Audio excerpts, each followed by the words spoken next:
Hello, hello, hi, and welcome to my creative castle. Yeah, happy Sunday, right? I thought we'd do a little Sunday sitting and stitching. Why? Because I'm working on the blanket. Yeah, here it is. Here's how far I got since last night on Saturday. So, if you're a returning viewer, then you probably caught that video or at least saw that I posted it, right? And if you're new to my channel, hi, my name's May. I love yarn, I love to knit and crochet. Those are my hobbies. And I also happen to have been born visually impaired, legally blind, completely colorblind. And so I knit and crochet by feel. And so today I thought we'd hang out, do a little sitting and stitching for our Sunday. And if you are colorblind like myself, I am knitting in a light color called blush. It's a real light pink, and I'm working on my blanket. So if you saw that, if you're a regular viewer of my channel, on Saturday I just put out a tutorial for a blanket. So now guess what, we get to hang out and work on it together. So I've got a few more pattern repeats done in today, and this week we might be doing a lot of sitting and stitching, right? Because I want to get my blanket done. I'll be honest with you guys. Like, I don't like doing a lot of the same patterns over and over and over. But this is a 6 row. If you missed the tutorial, that's okay. It's there if you're a knitter or you're a crocheter and you're curious, or you're just knitting curious, right? This is one of my go-to patterns for baby blankets. It truly is. It's a favorite. We might be doing it a lot. We might be trying out other yarns with it. We might be making a great big one of these days, because why not, right? Why not? So anyways, I like this, as I talk about, because it's 6 rows and there's really only one lace row that you gotta focus on. It's deceptively simple. For me, knitting can serve a variety of purposes, right? Sometimes I want something this complex that I really got to focus on, and that way I'm not thinking about other stuff in life, right?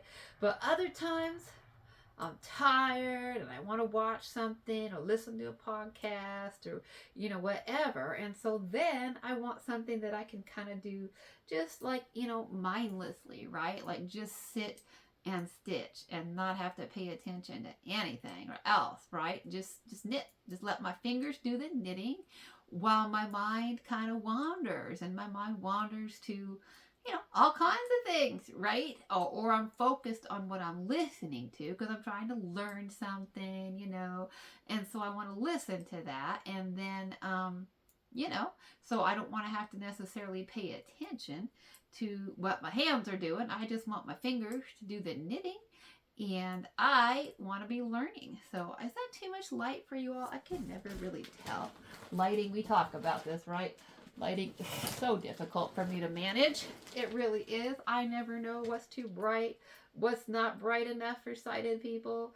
So anyway, so this is one of those projects that sometimes I'll have one of these blankets going just to sort of be like, okay, you know what? That's going to be like my, my 1 o'clock in the morning when I can't sleep project, or that's my, I want to listen to this and pay attention, but I want my fingers got to be busy doing something. I'm one of those people that just likes to have my hands busy doing things. So this project, this blanket, is great for that. So let me know if you watch the tutorial.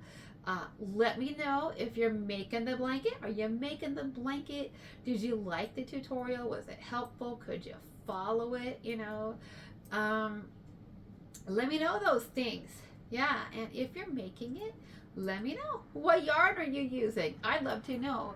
What yarn are you using? Of course, like I say, it's yarn inclusive. You could do all kinds of yarns. I think this could be really nice and like a DK weight or sport weight, a nice fine. I'm still tempted. I'm not gonna lie. I talked about it. Maybe trying to do it in that Dottie and the strawberry fields, and I really thought for teaching it would be better to not have like all the busyness of that yarn, right? All the dots and stuff on a patterned yarn. For teaching, I thought for most people it'd be easier to see, and just a plain kind of pastel-y color. So, but I am kind of tempted to still try to work it up in the dotty and see, you know, what it looks like. But I don't know. That's such a busy yarn. Might save that for another blanket or other projects or whatever. But let me know if you're making this. Let me know what yarn you're using, right? Let me know what colors. Let me know how many pattern repeats. By no means do you have to do 7 like I am. You can do more, you can do less. So let me know what you're doing on this Sunday. Let me know how your weekend's going. Let me know how your weekend's been, right? How are you? Yeah.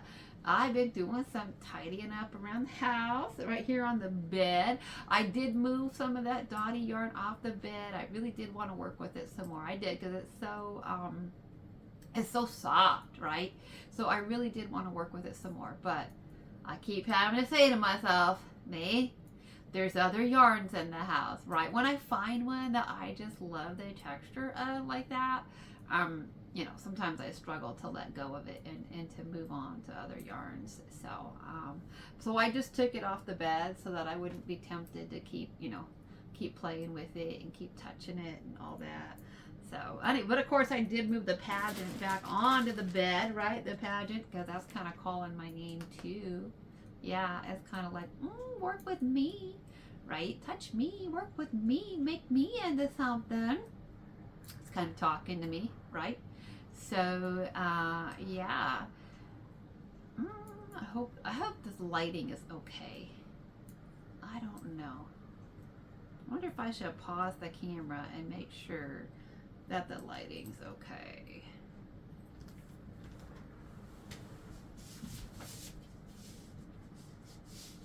Definitely worried that you got a bunch of sun in your face. Hard to tell. It's really hard for me to tell.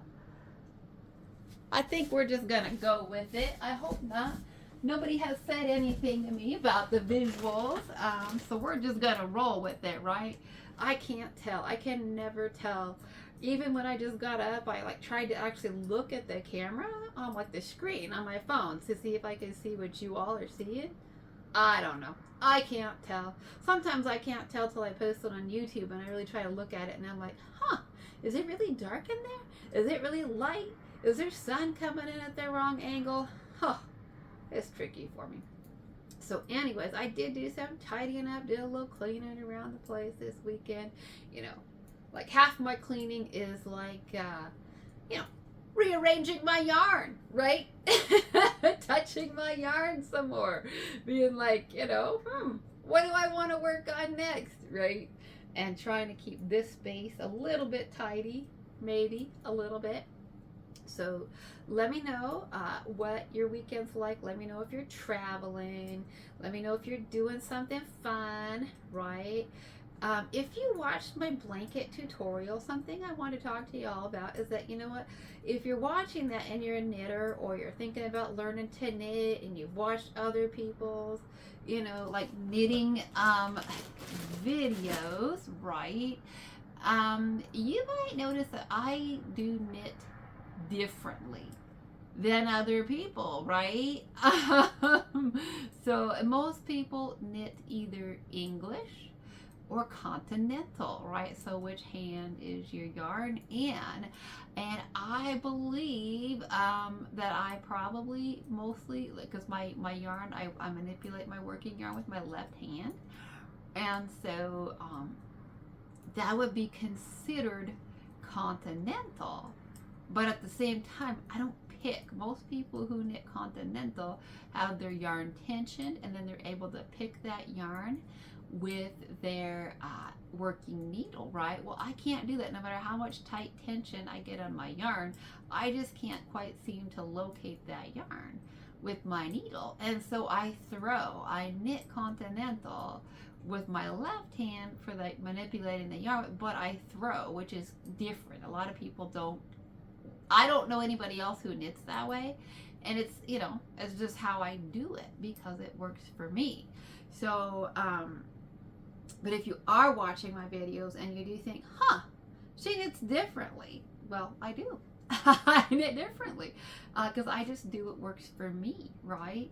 But I think that to me, but I'm still knitting, right? I knit blankets and I knit dresses and I knit tops and, I knit all kinds of stuff and design stuff. So it's not wrong, right? The way that I knit isn't wrong. It's just different, right?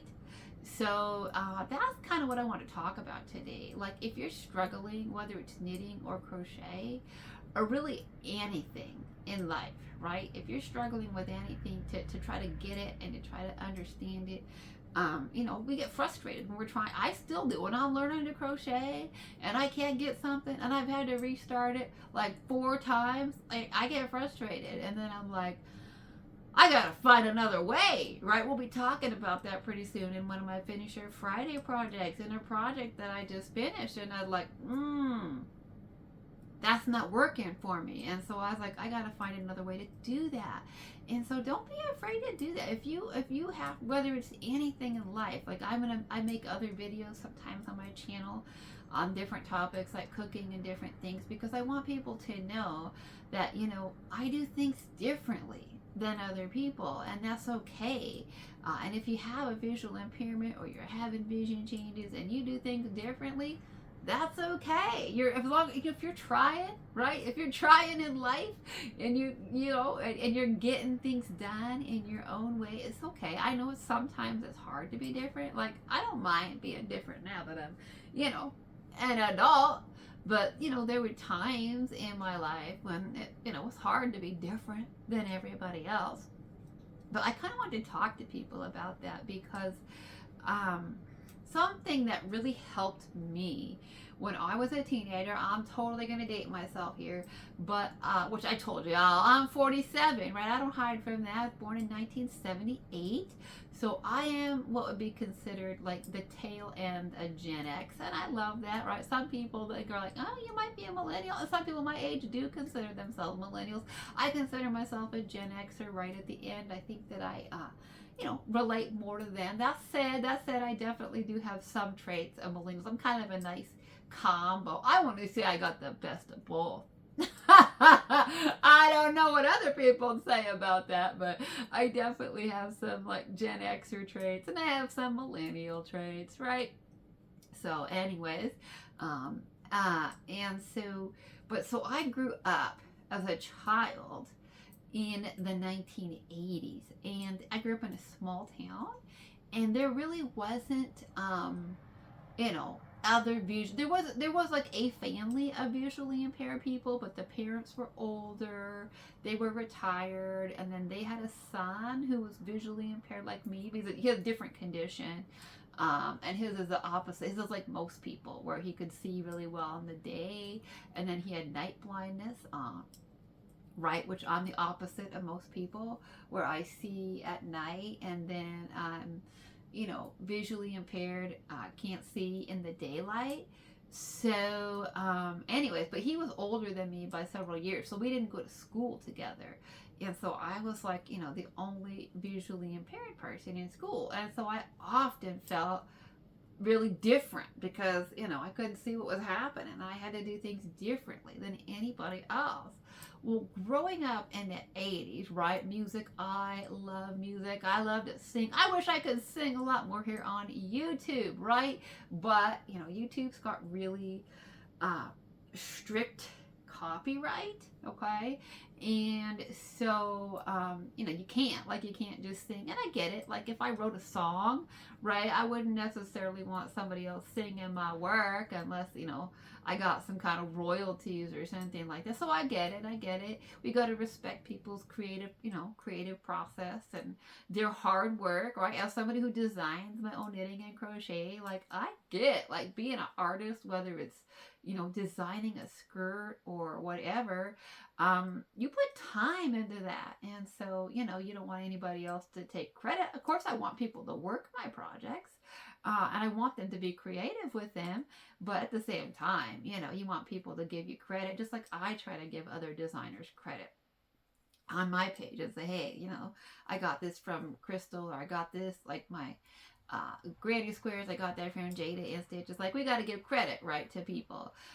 So I get that, but I grew up and I love music, and I love all kinds of music. Okay, I grew up listening to everything from the Beach Boys and Dolly Parton to, 80s, the 80s rock, and then of course the 90s and the grunge scene, right? Nirvana, all that stuff, but also country, because I grew up in a real rural area, so I love like George Strait and all that kind of stuff too. But I loved the music of the 80s when I was a child. I loved, the Bryan Adams and the Def Leppard and all that kind of 80s, music. And so one of the most popular songs in the mid and late 80s that was on the radio over and over and over was a song called Angel Eyes, right? What did I do? What did I say, right? To turn your, right? And so I don't want to get like a copyright strike just for singing those few lines, right? But it's called Angel Eyes. And that song was sung by a man named Jeff Healey, and he was also in the movie Roadhouse singing. And so if you see him in videos, you'll notice something about him.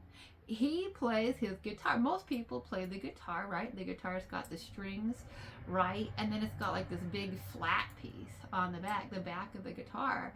And most people hold that up snug against their body, right? And then they have the back of the guitar, the big flat side up against their abdomen, and they got the strings and they strum it.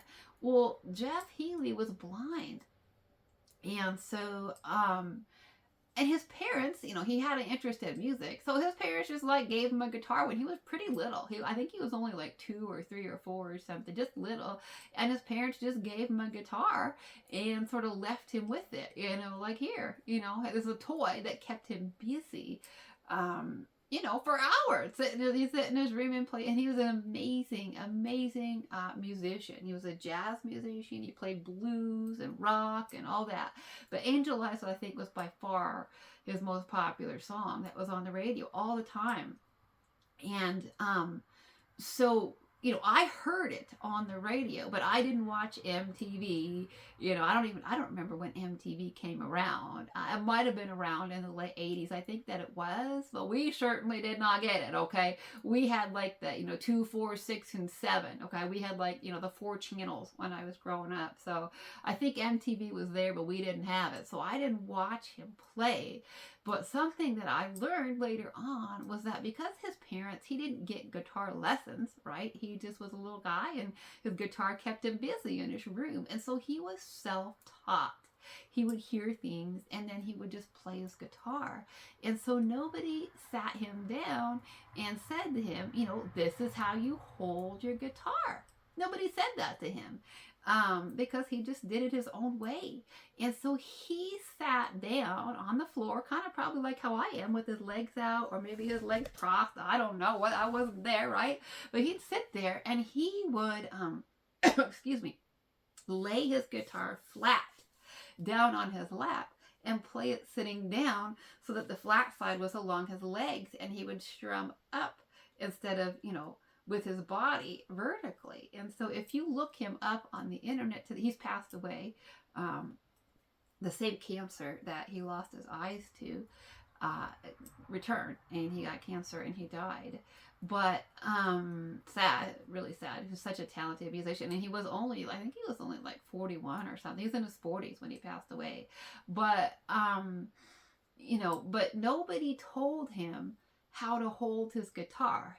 He didn't have like a teacher or somebody that said like, hey, this is how you do it, right? And so he just sat there and he figured it out all on his own. And so, later on, of course, he did learn how to play the guitar standing up, learn how to play it like other people. But he taught himself how to play it differently than other people, right? I mean, when people first see him playing the guitar, they kind of look at him and they're like, that guy plays differently, right? But he was still playing the guitar. And he was a successful musician. Being a musician was his career. The man made money. He traveled all over the world, United States, Canada, Germany, Europe. The guy toured the world as a blind guitarist, playing the guitar, sitting down with it laying flat across his lap. and then, the strings upwards and strumming that way as opposed to strumming, up and down like vertically with his body. And so I didn't learn that about him. I listened to the song, but I didn't learn that about him until probably 89, 1990, something like that, before somebody told me that. And that's actually, I was at blind camp, and I was talking to some of the other blind kids, and they were talking about, right, because all the blind kids at blind camp were super excited that, one of the hot songs of our era of the 80s was being played and performed by a blind guy. To us, that was cool. We're like, yeah, that's cool, right? It makes it, so, so I guess I want to say that because I know sometimes, I struggled sometimes when I had to do things differently. I didn't do it the way everybody else did, and the other kids giggled and people thought it was weird. And sometimes when you have to do things differently, other people think you're weird or you're kind of wacky, right? And that doesn't bother me anymore at all. I'm like, I have the confidence that I don't really care. You can think I'm weird all day, and guess what? I am kind of weird, okay? I am. I know it. Like, nobody has to tell, and that doesn't bother me. The difference is I am different, and I am kind of weird, and I am kind of quirky, but I don't care anymore. I embrace it. I'm like, yep, I'm kind of different. That's okay, right? And so, but I know that some people are still really insecure about, and it doesn't matter what your reason is for having to do something differently, right? We just sometimes have to do things differently. And so, anyways, just knowing that and hearing that story, it wasn't anybody at home, it wasn't a teacher, it wasn't somebody from my hometown that said, hey, did you know Jeff Healy plays his guitar sitting down, right? When he plays the guitar across his lap as opposed to up against his body. And I was like, oh, wow. And it was cool to me to realize then that, he was very public about the fact that he played differently than other people, and people paid money to watch him sing and to play, and nobody was making fun of him for playing the guitar differently, right? And so I know that when people see me, you might see me on the internet, on YouTube, right, doing a video teaching you how to make this blanket or something, and be like, huh, she is kind of different, Well, it's okay. If you have to knit differently, it's okay. Because I'm still knitting, okay? If you have to crochet differently, it's okay. If you're still getting those loops on the hook, it's okay, right? Because you see me sometimes when I crochet, I struggle, okay? I sometimes still struggle with crochet. I struggle to get that double crochet done. I struggle to get the yarn over and to twist my hook just right to get it pulled through 2 loops on the double crochet and not pull my hook out and not get it through all the loops at once and not pull my hook out of the project. It's a struggle for me sometimes. Still, I'm getting better at it. I'm definitely getting a lot better at having a lot less issues with that. But, I still struggle. And as I learn different stitches, making myself do different stitches, and some of them are hard, right? I'll be the first to tell you. Some of them I'm like, do I really want to learn how to do this? Right? I'm like, that's kind of hard. That's tedious. That takes time. But I do want to learn how to do it. I do. So, but you'll see that I still crochet differently than other people. Sometimes I still have to take my fingers and literally pick up that loop and put it over the top of, the loop that's on the end of my hook. Or when I knit like, how I'm doing. I throw continental, which is different. Most people who knit continental pick, okay? So, you might be confused about it, but I'm still knitting. And so, if you're struggling with anything in life that you might have to do differently, I know it can be hard, but, learning that about him was something to me that really helped me as a teenager to know. I was just becoming a teenager. I guess I wasn't even quite a teenager yet, because I learned about Jeff Healy in probably 89 or 90, which was like 11, 12 or something, when somebody first told me how he played the guitar, right? And so it really helped me because during those awkward, like those were, kind of some of those at times awkward, like 11, 12, right? 12, 13, middle school, right? Awkward, right? Those are the years I think when I was probably, most concerned about being different than other people. And just having that knowledge to me was like, you know what, though? That man travels the world and sits on a stage and plays the guitar differently. And people pay him. They go to watch because he was a good musician, right? He was a good singer. He was an amazing blues guitarist and jazz guitarist and rock guitar. He got to play with blues with Stevie Ray Vaughan, okay? Like he got to play blues.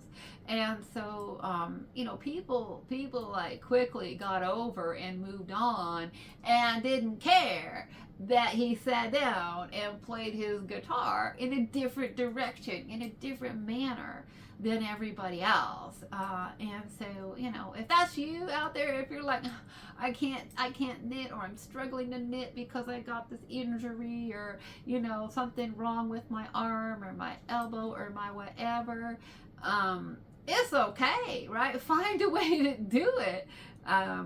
It's okay. Yeah, so that's kind of what I thought I'd put out there today. I thought we'd sit and stitch and talk about that a little bit today. And because if you are watching those tutorials or any of my knitting tutorials, I was kind of hesitant sometimes, to put like tutorials and teachings on YouTube. I was like, can I do that? Because it's going to look different to other people, and should I teach? I mean, I did struggle. Like, should I teach knitting and crochet? Because I'm going to have to teach it how I do it. And that's different than other people. And what if I'm teaching people different? And all those things went through my head, like, oh, I'm going to teach it differently. Well, people can still learn and adapt, right? I've had to adapt. And so you can watch me do it. And it doesn't mean that you have to do it the way that I do it. I encourage you to do it the way that works best for you. So that's kind of what I want to talk about today, is say, yeah, I do it differently, and all kinds of things. I cook differently than you. I cross streets differently than you. And for whatever reason that you might have, if you're having any kind of health issues, physical issues, whatever in life, if you got to do things differently, it's totally okay. All right. You just find the best way that works for you. And what do I like to say on here? You do you, right? Okay. Well, that I think is the video. I'm coming to the end of this row here. We've been chatting and knitting for a while. So I think I'm going to go, right? But we'll be seeing each other a lot this week, I think, as I work on this blanket. We'll have lots of chatting and knitting this week. How does that sound to you? You want a crafting buddy this week? We'll work on the blanket together. Okay, you want to see the work that we've done?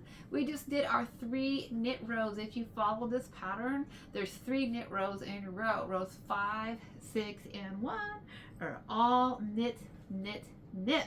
And so those are great rows for me to like hang out with you all this week and chat and just knit away. So anyways, yeah, you know what I like to end with, right? Creativity is for everybody, whether you see or you see like me or you don't see at all. Creativity is for you, and whether it's knitting or crocheting or sewing or quilting or beading or sculpting or painting or weaving or carving or whatever it is that you do today, it's a great day to craft and create. Thanks so much for listening. We'll be seeing each other to work on our blankets some more real soon. All right, happy stitching. Bye-bye for now.